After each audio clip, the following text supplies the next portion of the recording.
Joey P, man, with stats in hand, spilling numbers like grains of sand. Fantasy talking about diamond dreams, chasing players, whispering their schemes. Oh, Welsh, breaking it down real slow, voices howling in the radio's glow. Talking monsters on the baseball field, wizards swinging bats and magic shields. Fantasy baseball in the night, podcasters giving us that sight. Question marks and stars collide, dreams of glory never hide. Welcome in, everybody, to Fantasy Pros MLB. This is Leading Off Live. It is me, Joey P. Joe Pizzapia. With me, of course, is the Welsh, and it's all of you on a Monday, the Peanuts and the Cracker Jacks, live on the Twitch, twitch.tv/fantasypros. That's the place to be, Monday through Friday, every day, noon Eastern. We are here talking ball with you. And of course, if you're watching on our YouTube channel, on demand, Fantasy Pros MLB, don't forget to subscribe, drop your comments below, and when you do, you might win yourself a Cecil Fielder Big Daddy throwback Detroit Tigres number 45 jersey, courtesy of pristineauction.com. Drop your comments below, subscribe, and ring the bell till it goes ding, and like the video. I know it sounds dumb, but like the video. It helps us. And Welsh, got a lot of baseball to talk about. The Mets have hit their wall, but I am still not panicking because they've got a ton of guys out there to make up for it, to trade prospects. They've got a lot going on there, so I'm not freaking out quite yet. But Welsh, it was a long weekend of baseball and a lot of heat coming our way. Now, you will say, we're a bunch of sissies out here. It's like 97 degrees, and you'll say, hey, that's December for you, for the Welsh. I'll use other words, but yeah. Is it 174 degrees where you are today? Where is it? Pretty close, within a degree or two of that. God, just the worst. I saw, actually, we got to talk about it too, because in the game with Seattle, somebody had to come out because of heat exhaustion, I believe. Ellie. Yeah. Oh, no, I was thinking, well, Ellie like threw up this weekend because he of did. heat Yeah, exhaustion. that was like he was sick too. So we got to keep an eye on that. Like, what's going on with some of these guys here and some of these game times with the temperatures too. Keep that in mind.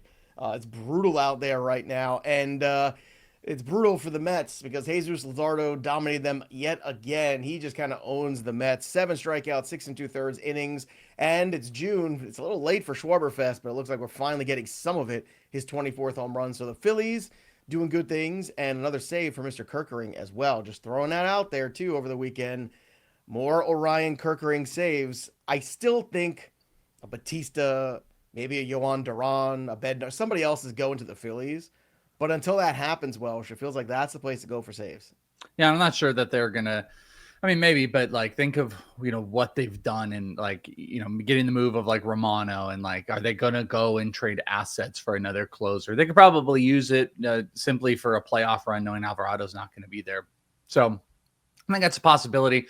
I don't know if they go into the big heavy market of them, but I will tell you that there was so much panic about Jesus Luzardo and those bad starts. And I feel pretty vindicated for standing by the Jesus Lizard this entire time, because this was a phenomenal start. And it wasn't the matchup that people thought either. And it's a really great turnaround. I mean, he had a 37% whiff rate overall, got everything off of his secondary stuff. His fastball was popping, looked like the Jesus Luzardo that everybody was banking on at the beginning of the year. 18 whiffs in that game against the Mets. So it's a huge game, and the buying window, poof, gone. See ya. Peace out. It's long. Oh, yeah. Some people here in the chat speculating about Bednar to Philadelphia. I think they will bring in somebody. I can see that. I just think it needs to be a smaller move if they're going to get a reliever. I don't think they're going to spend equity. Felix Bautista's the one that's standing out in my mind when you said that. I'm like, that's going to be a lot. I think that's going to be a bigger trade than you think. Maybe.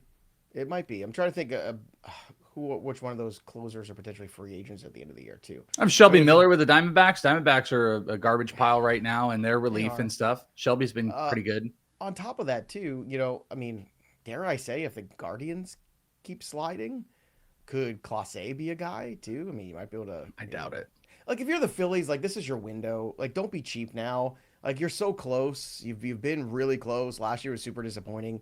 If you're the Phillies, I think you go get somebody. Speaking of Welsh's Diamondbacks being depressing, Corbin Carroll, second on our headlines today. He's going to undergo an MRI today in Chicago to determine whether or not he's dealing with any structural damage. He's got a hand problem, so in Chicago, they put you in the MRI machine, and they say, hey, Corbin, get in there, and we're going to take a look at your hand and see how the hell it is doing there. Maybe he's got some structural damage in that hand there. So obviously this is disappointing news. The Diamondbacks, I'm surprised they haven't started selling off yet, but I mean, they got to start now, right? Like they have to start moving some pieces, don't they? I mean, you would like them to, but they're not going to. They're still talking about being buyers in this market. And I think it's silly just because that wild card is just like right within grasp. But I do think they're going to sell off a piece or two. I don't know what it's going to look like. The team loves Eugenio Suarez. Gallen is the worst. What trade equity? I mean, if you can get a bucket of balls for him at this point, it'd be nice. But guys like Shelby Miller seem like they could. But the problem is like they can't get rid of Shelby Miller until they commit to being out of it because they literally have no other live bodies in there. Corbin could be the catalyst to this. I mean, he got hurt on Wednesday. He has not played since. They've held this back. Why is it sore?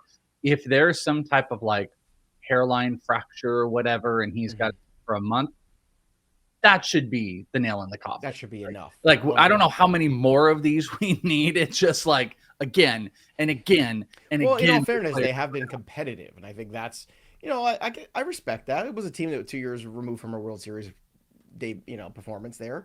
Like, I get it. I understand. It's June. You don't want to throw in the towel, but at the same time, you see some of these teams that are quick to make these. Usually, the teams that are like first or last to make these trades typically do the best. I feel like. The Red Sox thing was a whole different set. That was a different set of circumstances. I will tell you this. So I am legitimately worried about Corbin because this is the type of stuff like, we've seen like hand, wrist, usually it's like Hammett stuff, but like, could there be a zap of power? He's already struggled with his batting average this year. It had been like wavering. And then now it's just kind of like ticking back down. He's so explosive. He does a bunch of stuff with bat speed and turning over with the wrist that like, I wonder if this is going to zap something, take the team being out of it, maybe this little lingering injury, how Lavello's treating the team. I'm legitimately worried about like long-term rest of season for Corbin Carroll, but there's not much you could do about it because I don't know if there's like, I don't know if you can do 1-for-1 stuff. I might legitimately look at 1-for-1s if I could get out. That's interesting. He is a smaller frame player too, and sometimes injuries over a long season happen. Altuve is a smaller player too, but Altuve is very strong, always was very strong. Same thing with Lindor. He's not the biggest guy, but another guy is like really just physically strong. Like, I don't know. I don't know what Corbin Carroll's, I mean, at his age, he's still pretty young. He could put some more, muscle on that frame if he wants to, maybe. But again, sometimes that affects other parts of your game, like that's not always the answer. But, when you're a smaller frame player, it's a long season. You got to make sure you're strong enough to get through the entire 162. Shohei Ohtani, he got through a whole inning all by himself. Pair of strikeouts for him against the Nats, and then Kasparius took over after that. Kasparius got the win, so that's what you're looking for. More on some Dodger pitchers as we continue. Sandy Alcantara, 3 runs, 6 hits, 6 innings in a win over the Braves. He struck out 4, walked 2. I don't know. This wasn't. Are you ready to turn the page on him? He has had 4 great starts, quality starts in there. Like he looked 2 ERA ish. I'd have to look what it changed you, but you have been like, nope. Are you ready to turn the corner? 2.7 ERA in June so far. I've been alone on the Alcantara island. I mean, against the Braves, I'm more impressed, I guess, but I don't know, man. Like, I'll put it to you this way. I feel good about putting him back in my lineups now. Do I feel good that he is, going to be a really big contributor? That I'm not sure. Like, I feel like, okay, we could start him. Okay, 2 start weeks were good. Just looking through the tail of the tape here, too. Against Colorado, again, terrible team. That was his first of the quality starts. Then against Pittsburgh, terrible team. Then against the Phillies, obviously much better competition. Not terrible 5 team. innings, 5 strikes. Not a terrible team. Very good. And the Braves, not a terrible team. So better. I guess I don't know what I'm waiting for because I guess I know exactly what you're waiting for. Strikeout guy. What am I waiting? Am I waiting for a 7-8 strikeout game with no walks? Like that's no, exactly. Everybody in this chat, everybody who listens to this show knows exactly what you're waiting for, and BD nailed it. 6 games. You can only be good if you have 6 straight games once you've gotten bad. So, all right, everybody, 2 more starts for Sandy, and then we can turn it around because you can only be good with 6 straight great starts. That's what it is. Speaking of that, it wasn't going to mention it today. So it's not in the show plan. But Jack Leiter did start this weekend, did he not? I don't. I mean, I don't pay attention to it. He did. I know. Yeah, you do. Was he bad? Don't lie. It was bad. It was against a bad team, the Pirates. He went 4 innings, gave up 5 hits, gave up 3 runs, 2 walks, 2 strikeouts. Bad start. Got a loss against the Pirates. That's a whatever start, but yeah, that's a. Oh, what? That's whatever. That's not a bad start. 4 innings, 3 earned, 2 walks, 2 strikeouts. If 4 innings against the freaking Pirates is not a bad start. No, it's not a good start. It's not a horrific start. No, 100%. I live in the upside down. Apparently you do. 3 earned runs is not. If you give it 3 earned runs in 4 innings, what's that ERA? Do math, Welsh. It's not good. It's not good. It's not good, but it's not the worst. What's the opposite of good? Oh wait, the word is bad. I'm starting to wonder if you're Jack Leiter's daddy. That's what I'm starting. I wish. You'd be doing Let's well. talk about some pitchers that don't get enough credit. Who've been very solid. Seth Lugo. He's been really solid since returning from that injury. Tough luck. Unfortunately, no decision for him, but he had 7 strikeouts and 6 1/3 with a 1-run variety. That is a good start, my friends. Andrew Abbott, also a good start. 1 run in 7 innings for him, and it went over the Cardinals. And Slade Cecconi against the Athletics, 7 innings for him as well. Shutout innings. Those are all good starts. When you go 4 innings against the Pirates and you give up a run an inning, it's not a great start. It's not a good start. It's a bad start. What's also good is Nick Kurtz hitting cleanup for the 3rd straight game. How you like them apples? And Cam Smith also hitting cleanup Sunday against the Angels. Now, I saw a lot of Cam Smith here. Would you drop Cam Smith for Grant Holmes from last win kid? Would you make that move? In a 10 team where you're burning and churning players, yeah. I don't know if I made this exact move, but I had picked up Grant Holmes and put him through as a starter, and I think I have burned and churned Cam Smith as well. But I think, like, as a whole in a deeper league, I'd want Cam Smith. Here's another Cam Smith question from Lee. I just grabbed Cam Smith off the waiver wire in a keeper league. What are people doing? Is he not worth a bench spot? At least, yeah, he is worth a bench spot. Absolutely. Especially if he's going to hit cleanup. And we still have 0 timetable on Jordan Alvarez, Welsh. 0. And it's now, I mean, this is a long time. I'm starting to wonder if we're going to get him back this year. Are you starting to wonder that as well? I don't think we're at that point because, like, they've said there's some good positives. I just think it'll be after the All-Star game. Like, there's no reason to rush too crazy. But he hasn't even done anything. So that I think that's on the table, but that's not where I'm thinking about it. And I'm not sure if that helps or hurts Cam Smith. I mean, it helps that he moves up in the lineup a little bit, but having a hitter like that creates more run or / RBI opportunities depending where he's hitting. But just a reminder, Cam's been hitting over 300 through May and 275 in June. So I guess better way to say it is like over 275 since the beginning of May. That's pretty dang solid for Cam Smith, and he's carrying that over. So that's why he's so intriguing, and that's his offensive upside. It's a little bit better than, like when you're comparing it to pitchers like Grant Holmes or something. Yes, you can blame me, by the way. I see J-Man. Finally listen to Joe P's advice on Chris Sale Cy Young odds, and then he got hurt. I'm like, hey, man, I'm going to eat it with you. I'm with you. I'm here. So we're eating it together. It was good theory. Guys get hurt. Baseball sucks sometimes. What are you going to do? Transactions. That's what we're going to do next. The Red Sox are bringing back the old Dick Fitz. That's right. Coming back, AAA, getting called up. Richard Fitz goes back to the Red Sox, and going down, Francisco Alvarez to AAA. So most people were not surprised by this. I think the timing of it was odd considering he had a home run on Saturday and then he got sent down on Sunday. So I mentioned to you earlier, I think the Mets are getting a little frustrated with Alvarez, and he could be one of the guys that could potentially be traded to bring in more pitching help. I think this is one of those scenarios where there's a message being sent to Alvarez. In dynasty situations where people have Alvarez right now, look, the profile on him was always he was going to be a good offensive catcher, right? Hasn't really materialized yet.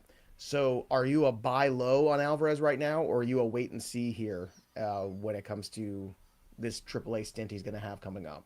Are you talking in dynasty or redraft? Dynasty, yeah. So here's the deal. I'm not a buyer of catchers ever. So, like, maybe if it's dirt cheap and it's nothing for your Francisco Alvarez, I'd be interested. But my market is not like, all right, now I'm going to get that great value on a catcher. So I think there's still name value in the age that's kind of attached to some of it. Then my interest is pretty minimal. But if I have to pick a side, I would probably, I guess, pick, because presumably his value would be low. I would be on a buy here. I think he'll probably turn it around, but he's a volatile hitter. But we're also seeing a lot of these catchers be volatile. Yeah. But really my interest is like very limited. Herrera, Adley, as Michael was mentioning too, all going to the IL. So yeah, Herrera hit me hard. Lee's right. He's not hitting. He's not framing Alvarez. Not throwing out guys. Not calling good games. Like you're just in a bad spot here. And I don't know if they're also throwing him under the bus because maybe partially how the pitching has performed lately too. Maybe there's something tied to that. I mean, they're still one of the best ERAs in baseball collectively, but that was always going to regress a little bit. But it's an interesting period of time for sure. So sometimes the young players, they need more time, and sometimes they come up quickly. And you know what that means? Because it's Monday. It's time, everybody, for our favorite Monday segment. It's time for Prospected with the Welsh. That's right, everybody. We're going to talk to our pal, the Welsh. He's going to tell us about some prospects we've got on the back burner. Minor leagues are going to come up real quick through those farm systems, one of which is going to make a start coming up this week, and his name is Chase Burns, because Chase Burns apparently is ready for the big leagues.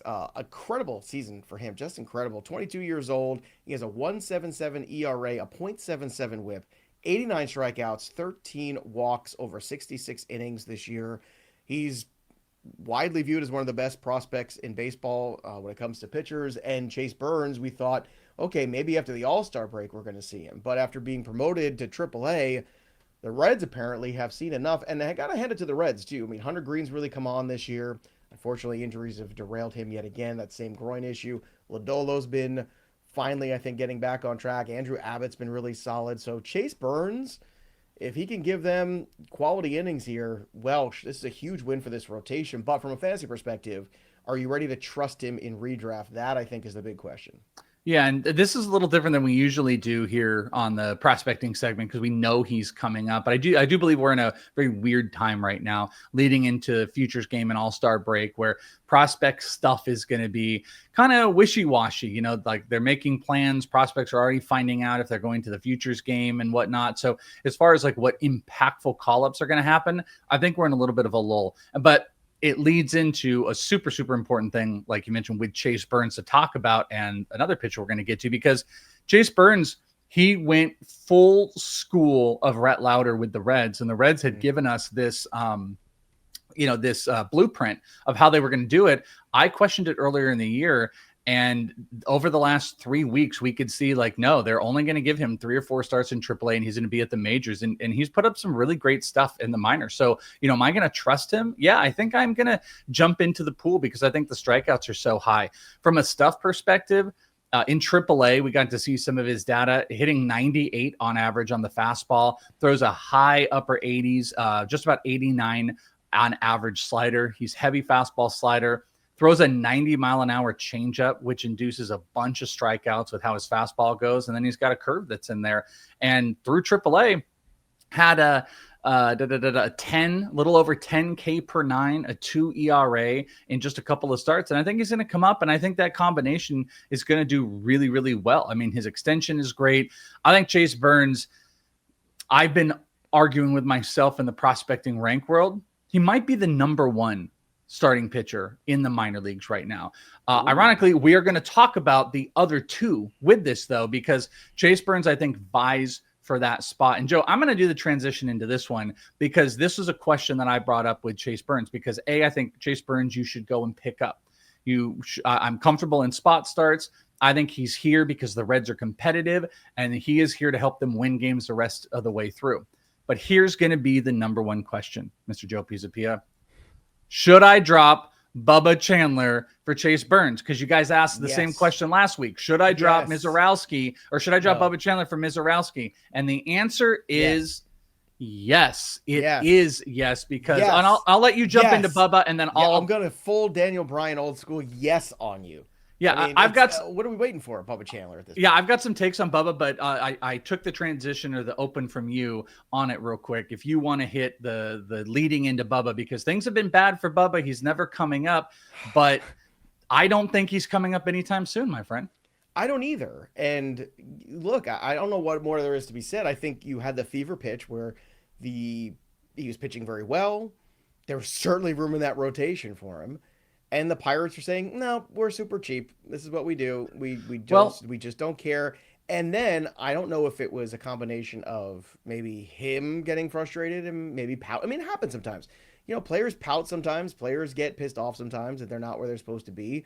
It sometimes messes with their mental focus at times too. Or we're also seeing maybe there's something that Pittsburgh saw that they were like, you know what, we really don't think he's ready, and that's what we're seeing. So I don't know if you want to choose from column A or column B, but which do you think is the more likely answer when it comes to the answer for Bubba Chandler's struggles recently? I think they used manipulation and it worked out in their favor because there also was something. So I think it was like, we're the Pirates. Why are we rushing him? We lost Jared Jones. Like, we're not going to rush it too hard. But they obviously had data across the board. And you could just look at, his stats as well, that it was like, all right, first month was great. If the clock started to tick into May and June, that they had some stuff with the command. He was really heavy. Like when he started, he was fastball slider, and then it kind of opened up to some of his secondaries, and then it kind of went back into that same area. But what could have been manipulation turned into clearly them seeing something, because 3 of his last 4 starts in June, he has failed to go 3 innings. He hasn't even gotten 3 innings in 3 of his last 4 starts. He has a June ERA of over 10 right now. He has walked more batters than he struck out in June. 4 starts in June. I think he's massively talented. He's got one of the highest graded fastballs out there. Maybe he's a little bit more too pitchy than they want, but also maybe it's confidence. I don't know what it is, but the results are not there. So there will be a time where he probably times out from being in AAA, where it's just like there's just no more benefit. End of the year, you want to get him a couple major league starts and stuff, but we might just be so far beyond impactful time on a bad team in general that I hate to do it, because it's like you've held on to him for so long. And hopefully he didn't miss out anything. But yeah, the writing is on the wall now that it's not just one bad start in June. It's 3 of 4 starts have been bad. He's not going deep. This doesn't work well for anything. And I now cannot see him almost until August, to be honest with you, because you're going to have a couple more starts before the Futures game, get a rest, come back. And I think we're 3 weeks to a month out right now. So yeah, I would cut Bubba Chandler for Chase Burns if Mizorowski's not going to be out there anymore. And I might do it for the other pitcher that we're going to talk about here in a second as well. Is he going to be on the Futures roster? Did they name those rosters yet? I don't think the roster, I think players are being informed, but there's not been a formal announcement. Okay, there's almost no way. Sometimes what they do with these rosters, though, is it's a popularity contest. But I think it would be very difficult to justify Bubba Chandler being on that list. So I'm going to say no, he's not. But, it's a popularity contest. So, all right, let's talk about Chase DeLauter of the Cleveland Guardians, who 21 games so far at AAA after coming back from an injury, 3 home runs, 12 RBI, slashing 297, 418, 486 with a 904 OPS. He's been terrific. We've waited a long time for Chase DeLauter. There's no doubt about that. He is 23 years old. The time is now. The Guardians desperately need some more help. They can knock Lane Thomas out or somebody else. I don't care. Bring this kid up. Let him play if he's hitting, because Jose Ramirez needs more help besides Stephen Kwan. And I think this is one of the few guys, you're starting to ask yourself, how many more impactful prospects can really get up to the majors? There's tons of great prospects out there. But, if they're not in AA, if they're AA even is just like a tough thing. All of the big guys have gone up. And you could argue maybe DeLauter isn't quite that type of player, but, he has been thought of in many circles as like a high-end prospect, but nobody has had more injury problems than Chase DeLauter. So I think the first thing that the Guardians have been trying to do is just make sure that they can get him out consistently into games. Well, he has had almost an entire month in June where he's hitting 340 this month. He's finally healthy. He's out of the complex league. He was in the complex league in May, played a little bit in AAA in June, and now he's up full on in June, 340. He's got a couple homers in there, a couple extra base hits. He's walking, I believe, he's double his walks to strikeouts, which is something that he just does. He has a really great bat path. He doesn't swing at bad pitches. He's a pretty talented guy, ran a bunch in the AFL. He actually would be a very sneaky fantasy value if he were to come up and play regularly, because also the ballpark benefits him as a left-handed hitter. So Chase DeLauter is someone you should pay attention to. I think after a month of really good production and being healthy, the team might bring him up. He's missed so much time, which is why he might be held back a little bit. But DeLauter should be pretty soon. Keep him on your watch list, and I'd be very interested if he comes up. All right, a couple more guys we're going to talk about too, real quick. We're going to fly through. The first is Didier Fuentes, who we touched on last week when he was making his debut for the Atlanta Braves. Well, that happened over the weekend. Not the results we were looking for, but certainly you saw some of the flashes of why the Braves are excited about him. 3 strikeouts, 5 innings, 4 earned runs. Again, just 20 years old, and he's definitely been rushed. He had 1 start at AAA. And the ERA overall in the minor leagues this year is high because he's been very limited in terms of the amount of innings. But now the Chris Sale injury on top of the A.J. Smith-Shawver injury, the Braves are kind of desperate for starting pitching. The good news is if you look at the strikeout to walk rate here for him, it's been very good at the minor league level this season. So that is a positive. But at the same time, Welsh, there's certain limitations you're going to see when it comes to him. 48 strikeouts, by the way, in 39 innings. So the strikeout potential is there. The stuff is there. The question is, what are you going to get in terms of innings out of Fuentes? Yeah, I don't think much. I don't think the fantasy production is there. If you're getting some spot starts, it's interesting.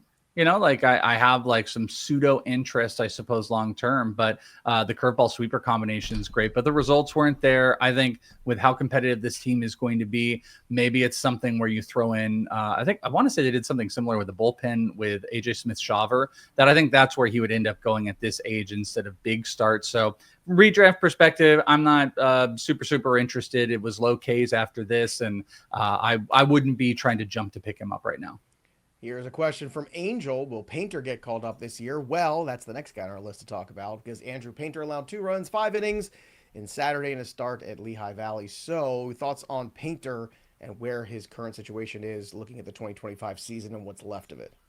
Yeah, so this is the guy I think I would just drop Bubba for him. And I hate doing it. I've been so staunch about this entire process with Bubba, but like to have it be so bad in June, I think just screams at us. And Andrew Painter, they had told us from day one that he was a mid-season rotation guy at best. They were going to slow roll him. Well, guess what? It's mid-ish season, and he is in AAA. He's got some AAA starts in. Results have been like a little bit varying in AAA, but he's got 36 innings so far, a 10K per 9.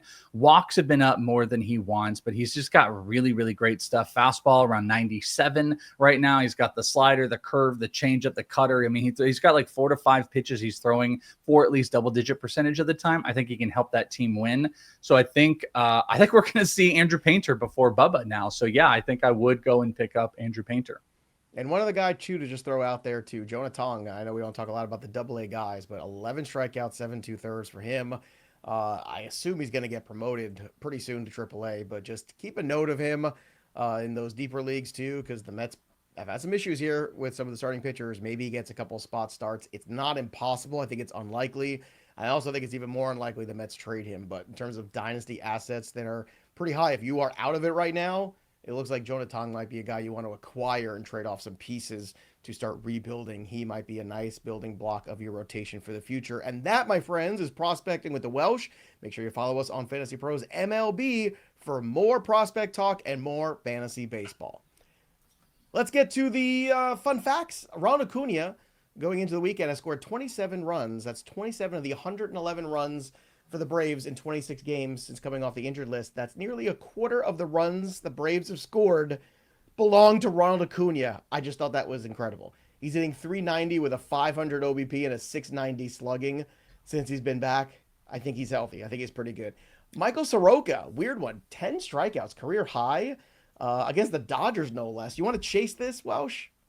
I'd be interested in chasing this, like spot starting it. 5 ERA, an expected 3.16. So 3.19. So almost the Austin 316. A expected 3.19 with a almost 27% K percentage, 6% walk rate. Those look really good. You're getting run support with Washington. Yes, Michael Soroka is someone to a spot start and maybe even look a little bit further to hold on to. Also, another fun fact here to throw out there, Lucas Giolito has 3 straight quality starts. Welsh, he's really turning things around. Walker Buehler, on the other hand, I think the letters DFA are going to be very close to Walker Buehler's name. They're not going to DFA him, but I don't know how much longer he can stay in that rotation. I think they are. I think he gets DFA'd. I think they send him away and they bring up Kyle Harrison. I think that Harrison gets 2 starts at AAA. See ya. I don't think they have to DFA him to bring up Kyle Harrison. I think they want to. I think they want to. I don't know. I'd want to if I was them. I'd want to send that message. Like, you're gone. We try. It's a 1-year contract. Screw him. Get rid of him. Stop paying. Now, get out. let somebody else try to pick him up. Possible. Someone might put him on waivers. Who knows? Somebody might pick him up. Let's go 3 up, 3 down over the weekend. Juan Soto, 4 for 5 with 2 homers on Saturday, where the Mets hit 7 solo home runs. That was a record.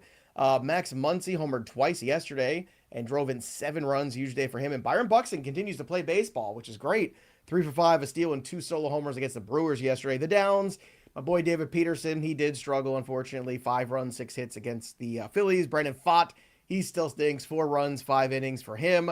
And David Festa, 8 earned runs, 4 2/3, and a loss to the Brewers. Yikes. I think the Twinkies have to start to have some real conversations about what's left of this pitching staff between Bailey Ober and Festa, and then Zebby on the IL and Lopez on the IL. I think the Twins should also call it a season. I think they should start to be sellers as well. What do you think? Oh, that would be interesting. I mean, trading Buxton.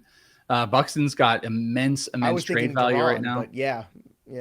Who? Oh, Johan Duran. Yeah, I mean, maybe. Yeah, you really want Duran to be shipped to I don't. Philly, I just think that's a guy that, if I was looking for bullpen help, man, that's the guy I would want. The thing about the Twins, though, is it's like they're kind of like the D-backs, where it's one of these teams that way underperformed, but the core of their roster, it's like, oh, you could be a winner. But injuries have taken away. So it's like, do you want to dismantle this team and try to retread it and take 2 or 3 years? Or is it like, all right, we'll just pack it in for next year, do what we can and not trade any massive assets? By that, you probably wouldn't trade a Duran, probably wouldn't trade a Buxton. You would just trade, just little floofy assets that are floating around that have 1-year deals that don't impact the starters or that are blocking young guys or something like that. Floofy. I like that. Floofy. I want more floofy discussions. Injuries, the biggest one, obviously, over the weekend, Chris Sale, 15-day IL with a fractured rib cage. This is terrible. It's terrible for Atlanta. He did it on the dive in the 9th inning, by the way. That diving catch he had at pitch 106 or whatever, that's what fractured the rib. Sucks. So what's the return time for fractured rib? Dr. Welsh, do we have I'm the great one to ask. I assume this will be a month because he's not going to pitch until the All-Star game. Then you take the weekend off. Maybe it's 4 weeks. I don't know if it takes longer than that, but I would assume this is a 4 to 6 week 1 to 3 thing. weeks, depending on severity. So even more so, guarantee he's not coming back till post All-Star game. Make sure he's good. Make sure he's healthy. He's recovered. That gives you roughly 3.5 weeks or so. I mean, it's June 23rd, All-Star weekend. I think it's like the 13th or 14th or something like that. So maybe he doesn't start until post All-Star break, which is not the worst thing in the world, especially for him and health going forward. Fantasy, it really sucks. Yeah. Really it sucks for Joe. Joe had Chris Sale, and it's our last week of our regular season in our Fantasy Pros League. And I beat our boss. So I have leapfrogged him in the standings. Now I have to outscore him to hold the lead. I have a half-game lead. So I'm going for a big promotion. So I let our boss, the president of the company, win. I'm looking to get fired. Who dat? Thanks for cheering. Appreciate you. Let's get you on here. Who dat for cheering on a question here. That is Max Fried, Strider, or Framber Valdez rest of season. Why do I have to choose? Oh, you're just trying to look at target one to trade? Is that what we're looking at? Or both Chase Burns, Mizorowski holds in 12 teamers. Ooh, the question in general is, that's very weird. I would, I can only pick one guy. Fried's been the best of all of them. Yeah, Strider with the upside, Fried with the floor would be the guy. And then Chase and Mizorowski both are potential holds in 12 teams. I mean, how can you cut Mizorowski right now? Dude went 11 no-hit innings. Mizorowski. I'm not cutting Mizorowski for Burns, period. I'd rather have Mizorowski than Burns if I can only have one. If I'm looking to target one of these 3 pitchers in a trade, I can only assume that's what we're talking about here. Any of the 3, whoever comes cheapest to you is the best. That's the right answer. But I think the order is how he wrote it, though. Well, but I don't understand. It's not like you're dropping any of those guys. It's not that kind of scenario. No, but if it's like, what's the order of who you'd want to go acquire? That's the order. And I would agree.